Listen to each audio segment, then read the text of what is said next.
The FBI is the most sophisticated law enforcement agency in the world, pursuing the most dangerous criminals.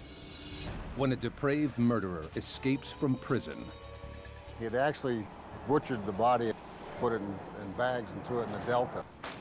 the Bureau mobilizes. The goal is to eventually go from 5 days behind him to 2 days behind him to 2 hours behind him to catch him. The man is definitely a sick individual. I can't even call him a human being.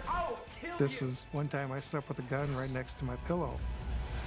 FBI, Criminal Pursuit.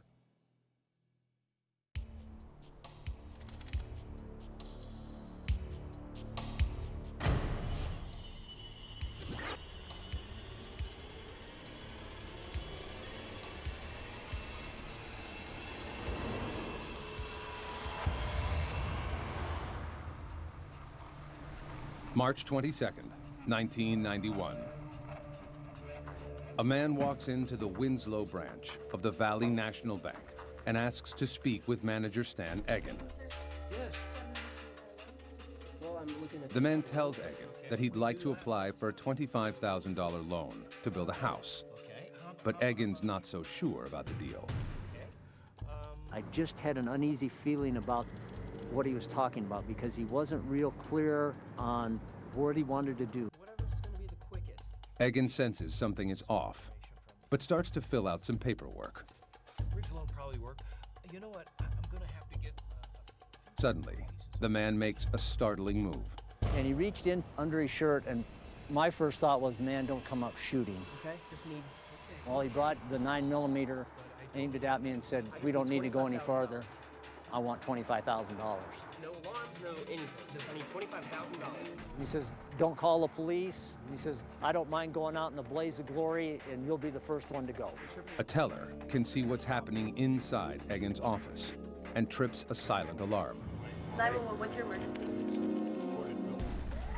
Detective Elmer Hassey of the Winslow Police Department gets the call. The detective races to the bank, alone. Inside, Stan Egan is trying to stall the menacing robber. I don't want to go out. I told him that I didn't have any money at my desk, that I'd have to get someone to get it.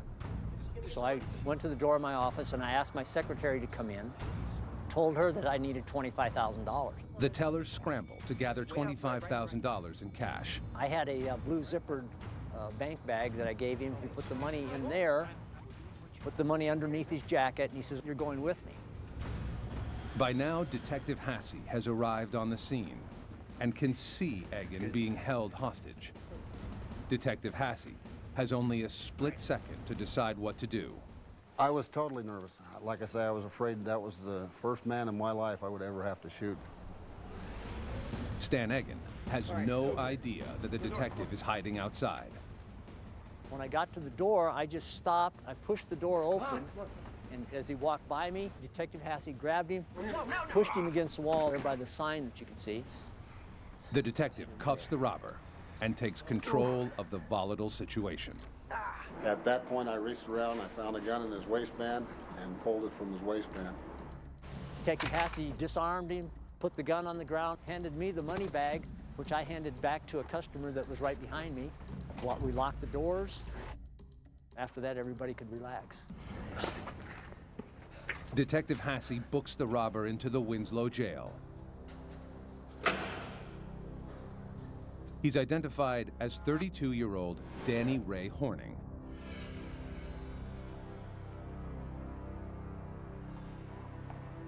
Police do a little digging and find out Horning spent part of his childhood in Winslow. The son of a minister, but he's no choir boy and has a history of tangling with the Winslow PD. He'd been arrested here at one time, but apparently after he left here and became an adult, he considered himself a professional bank robber. So he'd come back to Winslow on a vendetta to get even with Winslow for arresting him several years prior. Further investigation reveals that Horning is wanted in several states. The list of his felonies is shocking. Several other police departments started notifying us that there were outstanding warrants on Danny Ray Horning. In Salt Lake City, Horning is wanted for bank robbery. In Idaho, he's wanted for the theft of a pickup truck. But that's not all. Horning's record includes one conviction for molesting his daughter. He is also a suspect in a particularly gruesome murder in Sacramento. They had an open murder case where he had actually butchered the body and put it in bags and threw it in the Delta.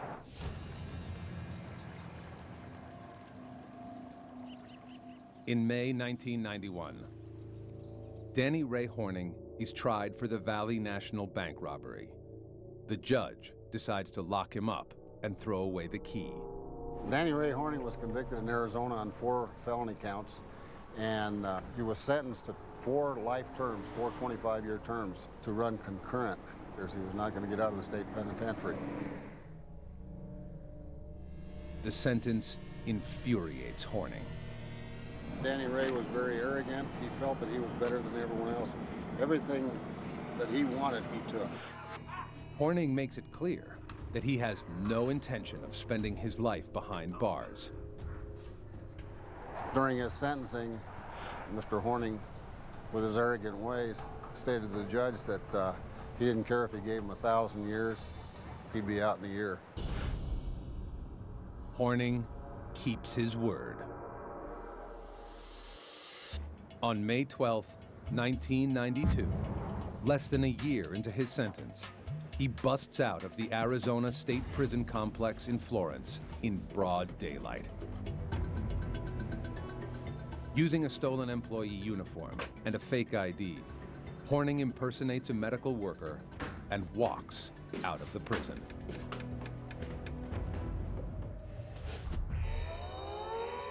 Alarm bells sound. Department of Corrections Officer Kenny Vance is one of the first to arrive on scene.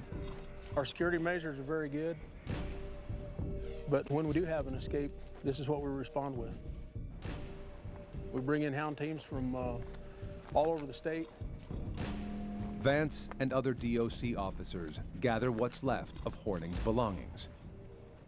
We recovered scent articles early on from his cell at the state prison in Florence, and they were bagged up and divided up for all the hound teams. Worried that Horning has escaped with a violent mission in mind, the DOC calls on the experts at tracking fugitives, the FBI. Phoenix-based Special Agent Keith Tolhurst takes the lead on the case. He has more than 4 years' experience hunting down dangerous criminals and suspects he knows where Horning might be headed. Everybody still goes back to their roots somehow.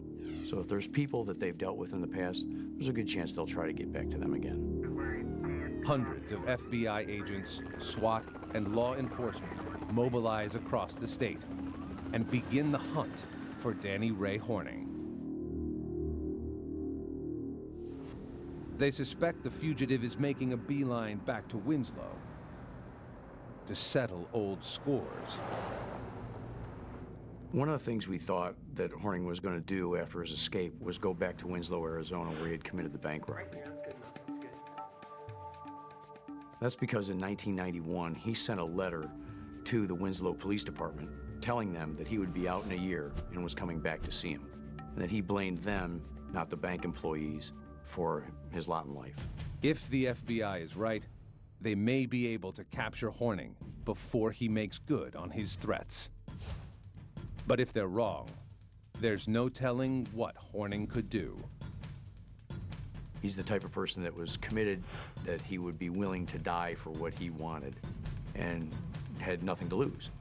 So he was very dangerous because of those things.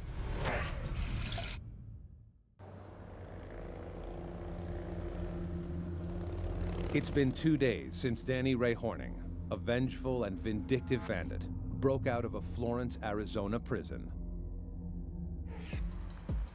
Now the FBI is hot on his trail. Larry McCormick is the assistant special agent in charge of the FBI's Phoenix field office. He gets a lead that Horning robbed a house about 20 miles from the prison. He had broken into a house, stolen 2 guns. Obviously, added to our anxiety. Horning isn't seen again for days. Agent McCormick knows he's exceptionally dangerous. The sociopath is what I would describe them. You know, they are outgoing, they're very aggressive, and they're very sure of themselves. I think Danny Ray Horning fits that personality. Agents are particularly disturbed when they discover a link between the gun Horning used to rob a Winslow bank and a gruesome murder that occurred 2 years earlier. He kept the gun from that victim, and that gun was the gun that he used in the Winslow bank robbery. So that helped connect him to the case as well. September 20th, 1990. A fisherman on the San Joaquin River hooks a garbage bag, opens it, and discovers something gruesome. A human leg.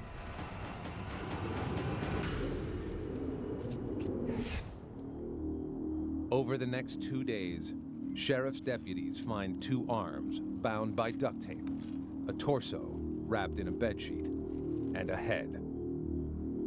They also find a knife. The body is identified as 40-year-old Sam McCullough. The coroner determines McCullough died from a single .22 caliber gunshot to the forehead, fired from close range. His sister, Melissa, is devastated.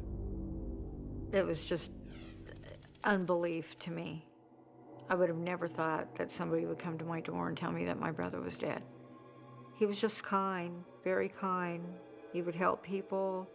He was just a good guy. Deputies learn that McCullough was a catfish farmer, known to keep large quantities of cash inside his house. Investigators wonder if McCullough was robbed, then killed. And there's something else. McCullough had a soft heart and wanted to help out Danny Ray Horning. He hired the former convict to work at his house.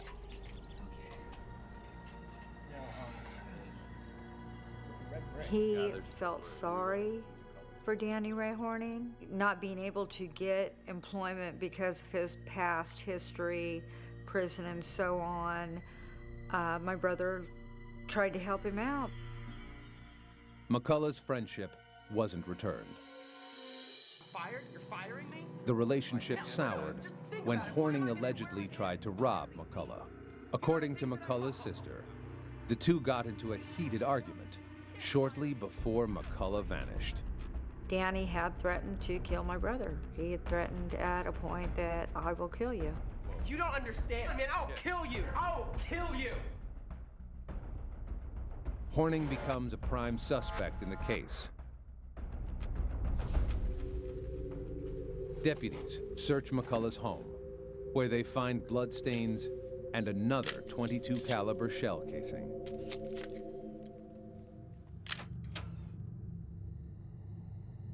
Deputies believe that Horning shot McCullough, execution style.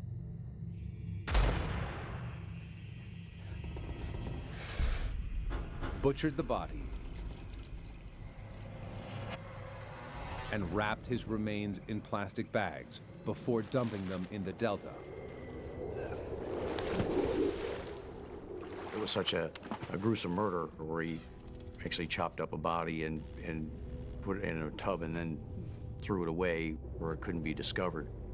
Horning is also believed to have robbed McCullough's home, taking cash and a 9mm handgun. But when police search for Danny Ray Horning, he's vanished into thin air. The man is definitely a sick individual. It shattered our whole family's lives.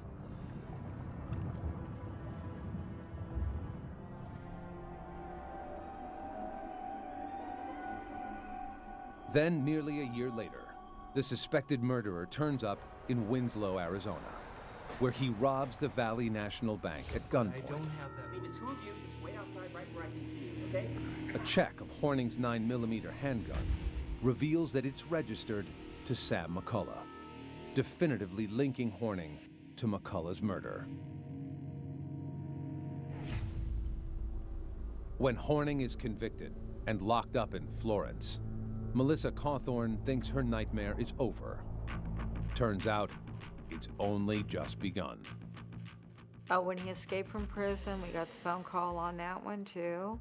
I was praying to God that either he would not get a hold of somebody's child or he would not kill somebody. He said he would not be taken alive. So, take him. We don't want him alive.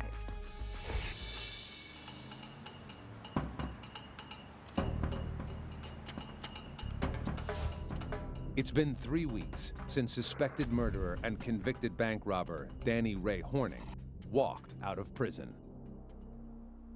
The FBI and local law enforcement are searching day and night, playing a dangerous game of cat and mouse with the fugitive.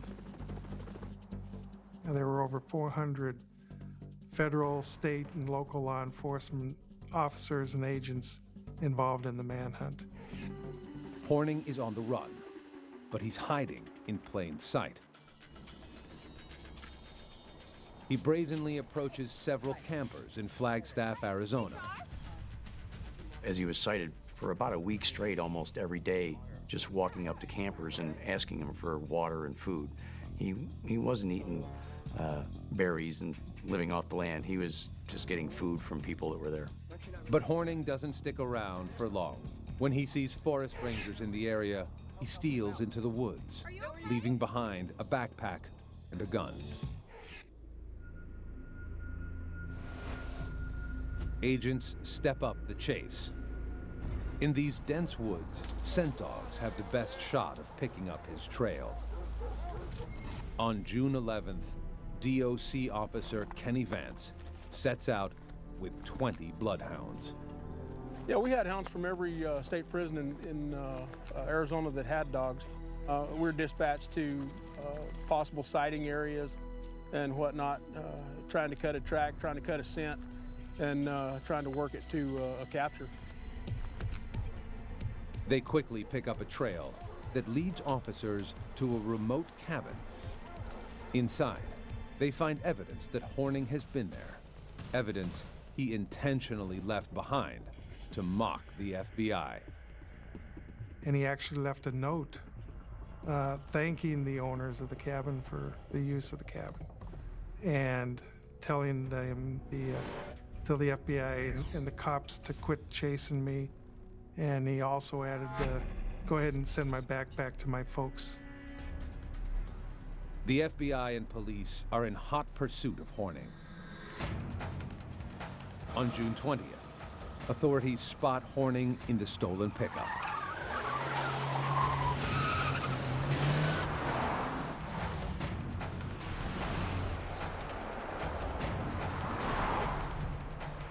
He abandons the truck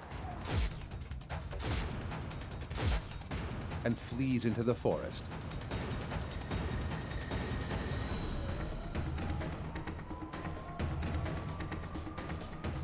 A sheriff's helicopter gives chase. But it's difficult to follow Horning in the dense woods. Agents search the truck and find another patronizing note from Horning. Horning had apologized to the truck owner for driving his truck so hard over this rugged terrain, and he felt that he had abused the truck. As soon as the media gets wind of Horning's antics, they paint him as a kind of folk hero. The perception that the public had of Horning at the time was that he was a Rambo-type survivalist. But agents know what he really is, a cold-blooded killer, and their fear grows as he continues to slip through their fingers. The more time that went on, the more frustration grew. And we're obviously very concerned with his criminal background that he was going to commit some kind of heinous crimes on some innocent victims.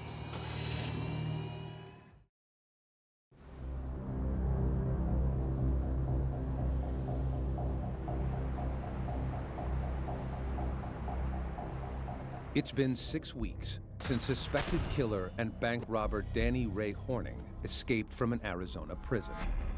Even as he taunts the FBI, they are close behind, determined to catch him.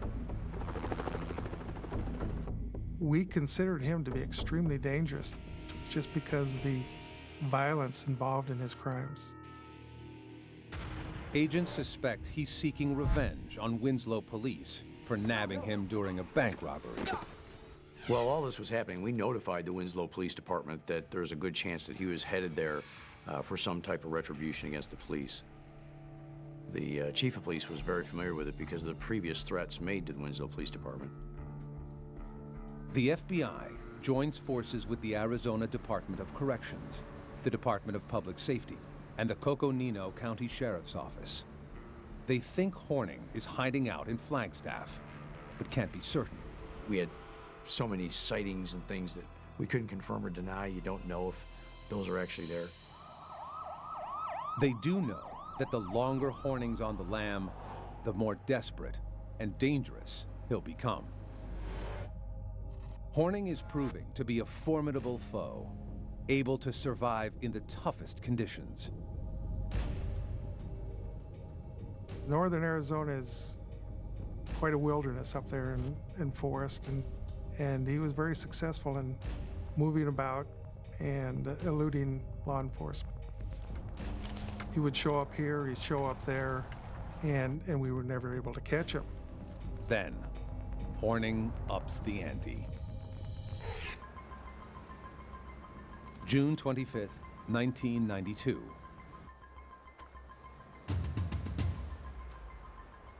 Two co-workers at a Flagstaff fast food restaurant are getting into their car.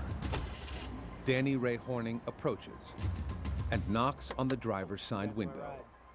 Unlock that door. Back door, get it. Horning pulls a gun and forces the couple to drive 75 miles to the Grand Canyon. There, he makes them pay for a hotel room. Then he made threats to him about how he could hear the bed squeak and how he would be right at the door and he was a very light sleeper if they tried to escape. The next day, Horning forces his hostages to give him money and buy him high-tech camping gear. It's a matter of survival, and so they will do whatever it takes to maintain their life. And for that reason, they're going to cooperate with him. But by driving around the Grand Canyon, Horning is also showing his face. And the FBI catches wind of it. Campers had reported seeing an individual that matched his description that was coming up asking for soda, if he could have a free one, if he could buy a soda off him. And it was kind of unusual behavior for someone to do repeatedly in a camp area.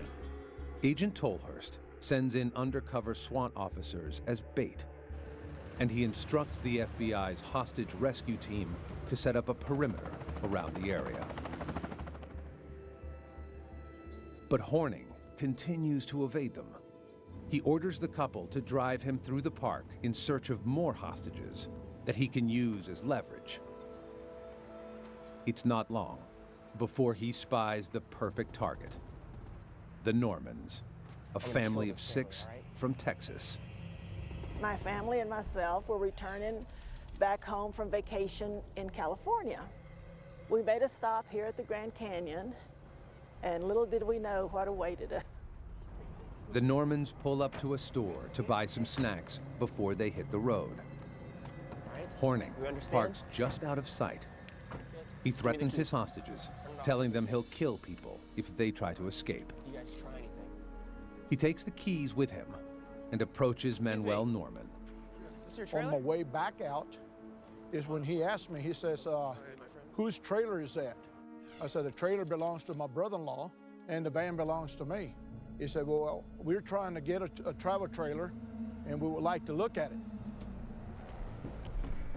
Manuel gives Horning and his hostages a tour of the trailer while his family sits in the van. Then he asked, he says, You know who I am? I said, no, we're from Texas. We don't know nobody from Arizona. I'm Danny Ray Horning. And I said, well, okay. He pulls out a weapon and he says, You guys are my hostages, all right? I said, no, you are kidding me. I said, I gotta go to work next week. And he cocks the gun. Horning orders Manuel to get the rest of his family out of the van and bring them into the trailer. Manuel's son exits the van.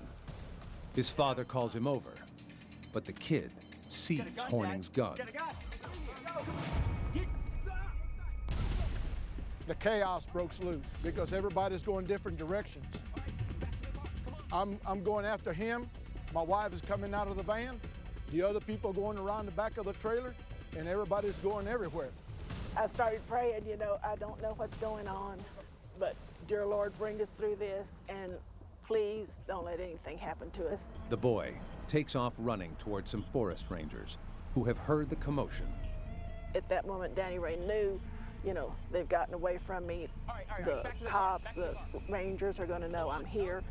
Horning orders his hostages into the back seat and speeds away. The hostages to me were scared, traumatized. They were, I'm going to say, like zombies. Authorities are just minutes behind. They following me. A park ranger races after him, but Horning speeds past him in the opposite direction. The ranger makes a sharp U-turn, and the chase is on. Danny Ray Horning is trying to run with the two victims in the car with him and starts shooting out the vehicle at the park ranger. Horning drives wildly, firing a .44 caliber Magnum through the window at the pursuing officer. He barely misses his two hostages in the back seat. Once that occurred, the Park Service backed off a little bit, but obviously Danny's still trying to get away. Suddenly, the road ends.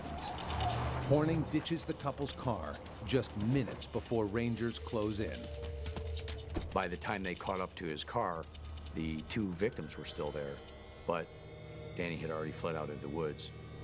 Horning has disappeared into the 1,900 square miles that is the Grand Canyon. Tracking him down will be like finding a needle in a haystack.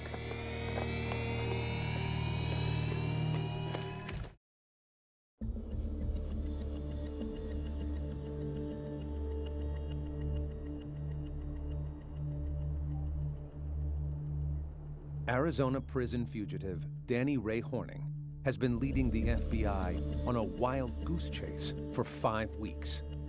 Now, he's vanished into the heart of the Grand Canyon. The canyon provided all kinds of challenges: wilderness, trails, hiking areas. And a lot of these weren't marked, so we had to get maps and so forth, and it was quite a challenge. The park ranger realizes he's on the trail of Danny Ray Horning when he finds two frightened hostages inside a car, along with a haunting message to Winslow PD. This is Danny Ray coming at you via cassette tape, Winslow Police Department. I'm going to let you know that anything goes wrong here, you better hope I don't survive it. Because if I do, I'm coming for you. Horning claims to have 6 hostages. For the safe return of these hostages, you will have to meet the requirements that I'm going to verbally on this tape. Horning demands that his brother Jerry, a convicted child molester like Danny Ray, be released from prison, and that he bring ransom money to Winslow. He wanted $1 million, and if he didn't get that, he was going to have 6 hostages, and he'd kill half of them if he didn't get it. You have until June 30th at 3 p.m. to have both my brother and the money sitting on a brand new 4x4 pickup, red in color. Agents know that Horning is bluffing. He no longer has any hostages. Still, they worry he'll make good on his threats against law enforcement. And I'm going to start sniping off your lawyers, cops, judges, DAs, whatever I can get my sights on, I'm taking out. I have no limitation, nor do I have anything to lose. It's obvious that Horning thinks his plan is airtight. Danny Ray definitely had a belief that he was more intelligent than everybody, and that the reason he hadn't been caught in a couple of weeks was because law enforcement was incompetent. And I think you should take up needle point because you're a hell of a bad tracker.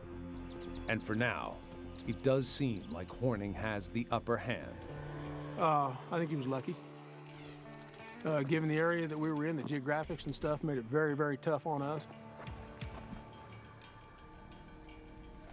But the Grand Canyon is an unforgiving place. And the FBI and other agencies are flooding the park with more than 400 officers determined to catch the dangerous fugitive. We mobilized our SWAT team out of Phoenix immediately to the Grand Canyon. So within about 4 hours, we were in the Grand Canyon that night and started doing patrols that night, looking for where he went into the woods to see if we could cross a track for him or run into him. The FBI sets up a command post, leaving no stone unturned. They set up roadblocks at all the entrances and exits. We actually had a helicopter up that was going over the edge of the Grand Canyon, looking down to see if he had crawled over it. Agents are keenly aware that in just 1 week, it's the 4th of July, the park's busiest holiday. You're dealing with 10,000 to 18,000 visitors a day coming into and out of the Grand Canyon. So the logistical challenges of setting up roadblocks, conducting the manhunt were quite extensive. The national park fights closing its doors, but has little choice.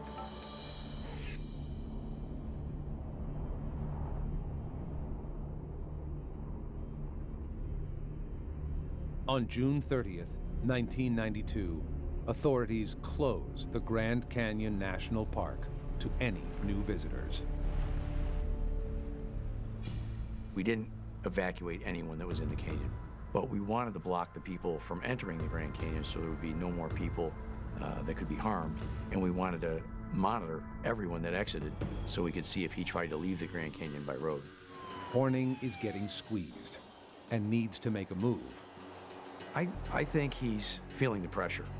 I don't think Horning was Rambo, and he was being forced now to live in the woods. He was very limited in his supplies. So now he's basically relegated to having to steal out of the garbage to get enough food to eat, and I'm sure he's starting to get uncomfortable and tired. But Horning isn't giving up. He dyes his hair blonde to avoid detection. Then, once again, walks right into the open.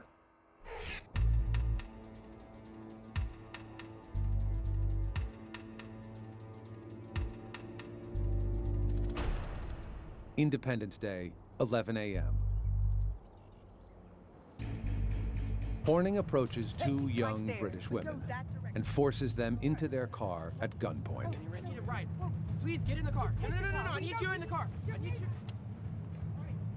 He had gotten in the back of their car, and now he was going to try to sneak out through the roadblocks in their car with them. Horning hides under a fisherman's hat, pointing a concealed gun at the two women. They manage to go undetected through the first two checkpoints. The hostages, when they were going through the checkpoints, I think they were very scared. But the third and final checkpoint is different. Every car leaving the park is thoroughly searched, and the wait to get out is 4 terrifying hours long. We were running into so many people, it's hard to search every single car and everything else without having huge backlogs of cars on the road, which we didn't want to do. But we didn't want to let him get out. As Horning and his hostages inch forward, he can taste freedom, and he won't let anything stand in his way. I think Danny Ray made it very obvious to them that his gun was out, that he was intending on shooting it out with law enforcement right at that checkpoint. If there was a problem, and if they created the problem, they were going to be part of the problem.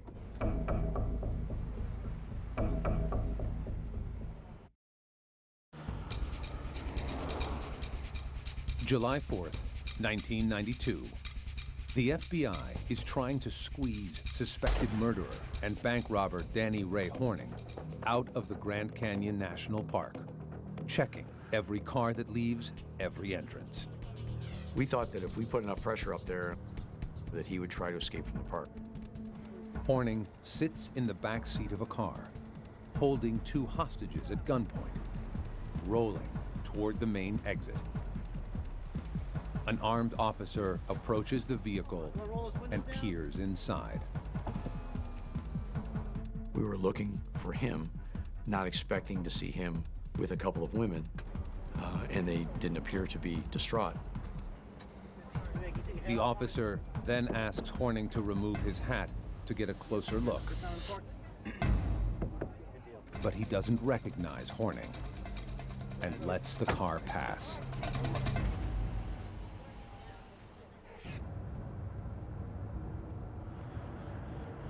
Horning orders his hostages to drive south from the canyon. A short time later, he tells them to pull over. He leads the frightened women through some brush, away from the road. Stop, that tree. Hug it, one side. All right. They are terrified as Horning pulls out some rope. Okay. Swear to God, I will come back. He tied the 2 women to a tree, and he told them that he needed about 30 minutes to get away, so they would eventually be able to free themselves, and then he would be long gone. Horning speeds off in their car, straight towards his apparent target, Winslow, Arizona. He took their car and continued towards Williams, east on I-40 to I-17 and south on I-17. During that time, the women got to the closest gas station and told the people what had happened, who contacted law enforcement. Word that Horning has changed his appearance and escaped reaches the FBI command post. Immediately, we put out a bulletin on the description of the car that he was in, and DPS officers spotted the car driving southbound on Interstate 17. When Department of Public Safety officers try to pull him over on the busy interstate, Horning opens fire. He again started shooting. It turned into him firing at the officer. The officer chased him all the way down to Schnebly Hill Road exit on I-17, which is about 25 miles south of Flagstaff. He exited the vehicle there. Horning ditches the car and makes a break for the woods. As the DPS officer comes after him, there's another exchange of gunfire, and no one is injured. But Danny Ray bolts into the woods, and the manhunt is on again. But this time, Agent Tolhurst and his team are right behind him. We were out searching at the time. We heard that happened, and we just got all our gear in the cars and started driving like crazy towards that exit. We got to that area within a few minutes. I still had good scent articles. I scented my dog, and into the forest we went. Agents set up a mobile command post near Horning's car. As we were trying to figure out what we're going to do first, there was one visible white light off to the west. And I asked some of the local law enforcement officers what that was. And they told me that was Sedona. And without doubt, I knew that's where he was going. But the DPS officer tells Agent Tolhurst that it's nearly impossible for Horning to run those 35 miles in the dark. That the terrain was too treacherous, canyons were too steep, and to do it at night would be virtually suicide. So we didn't act on the light. With so much ground to cover, Agent Tolhurst calls for more dogs. He's determined to wear Horning down. Our plan was to try to chase him. We were going to push him as far as we could with dog teams and try to chase him all night until we could catch up to him.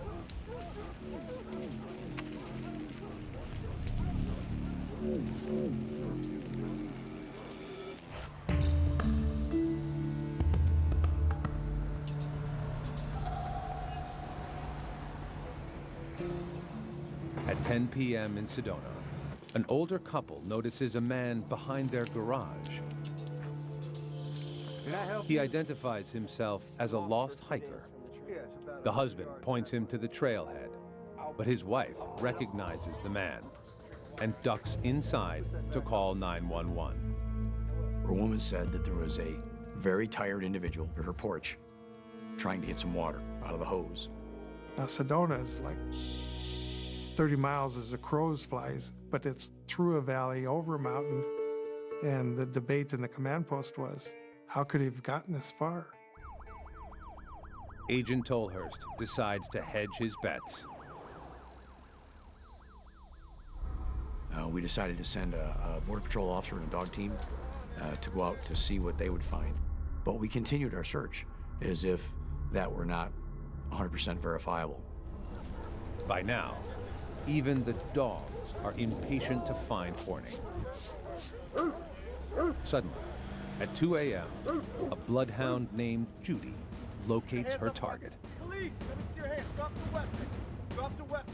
Horning is lying under the patio deck, asleep. A satchel is lying nearby with a handgun. Give me your arms. Give me your arms. Officers rush in with guns drawn. But Horning is exhausted, and to everyone's surprise, gives up without a fight. There wasn't a whole lot left. He just wanted somebody to give him a place to rest, give him some water. The dog came up and licked him. He had nothing to say. He was done. After the most intense manhunt in Arizona history, the FBI finally has its man. It's very rewarding, and there's just a feeling of euphoria. I like to promote it. Danny Ray Horning is booked into the Coconino County Jail on July 5th, 1992. Days later, he's transferred to the state prison in Florence, the very same one he escaped from 56 days earlier. We were all glad it was over with. Nobody was injured. No civilians were injured. The populace wasn't at risk anymore. And we got this guy back into custody. The state of Arizona extradites Horning to California, where he finally stands trial for the brutal murder of Sam McCullough 2 years earlier. And my brother, believed in people having second chances, getting second chances. And what this got my brother was we don't have him anymore. On January 26, 1995, Horning is sentenced to death by lethal injection. Today, he sits on California's death row. He is the scum of the earth. He's evil. He's sick. Anybody that can do what he did to my brother, to molest his child, he's scum.